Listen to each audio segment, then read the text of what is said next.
gatsa natin Kamay niya. Pagmamadali ultimarings kumuha ng na disgrasya barang sa pagmamadali para kunin ang mga requirements. dokumento para po gagamitin ninyo yung Tingnan mo naman yan. Tapos, Yes po. Una pang nakatanggap ang ibang tao ng media bago po kayo na-responde.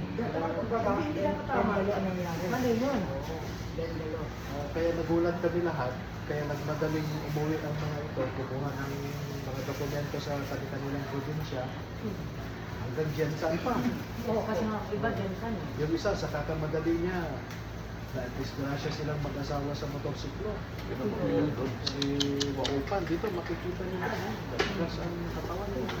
Dahil lang sa barangay clearance. Yung asawa niya, iwan dito. Tapos nakagaling ngayon yung asawa niya, kasi dito balik.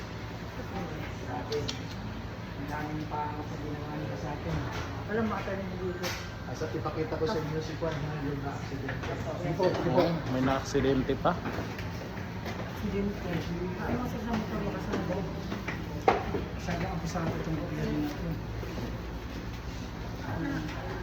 May na-aksidente daw sa pagmamadali na kumuha ng mga...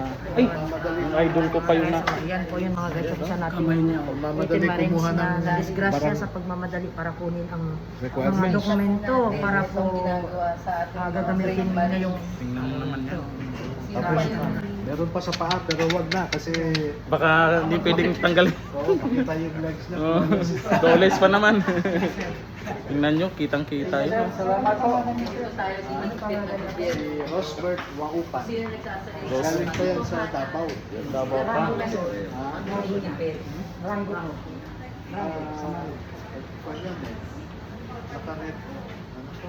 Siguro parang sanet to. Hmm. Sergeant, ano po pangalan, sir? Rosbert Waupan. Rosbert Waupan. Sir, salamat po. Thank you tayo.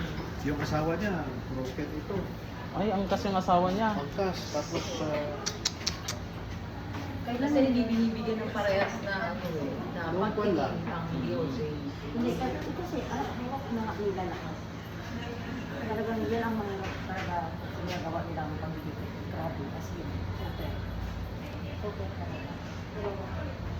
ilang Pero patuloy na lumalaban ang Philippines. Kaya maraming salamat po sa inyo, Atty. Baligod. Nandyan pa rin kayo. At nandito rin po kami.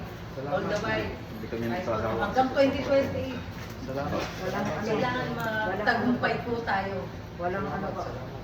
Walang iwanan po talaga. Walang to, attorney. As in, wala po ito. So ngayon, tatakbo muna ako sa ibang korte naman sa Muntinlupa. Muntinlupa. Kinalat talaga nila, no? Sila doon. Kinalat? Grabe. Kinalat. Kinalat ko. Kapahirapan talaga Muntinlupa, eh. merong Las Piñas, merong San Juan pa. Sa Nuan, mayroon? Meron din. Sa amin mismo. Oo, so hindi ko alam kung Manlok ito. di bale. Salamat po ha. Salamat po. Okay kayo. Ingat, ingat.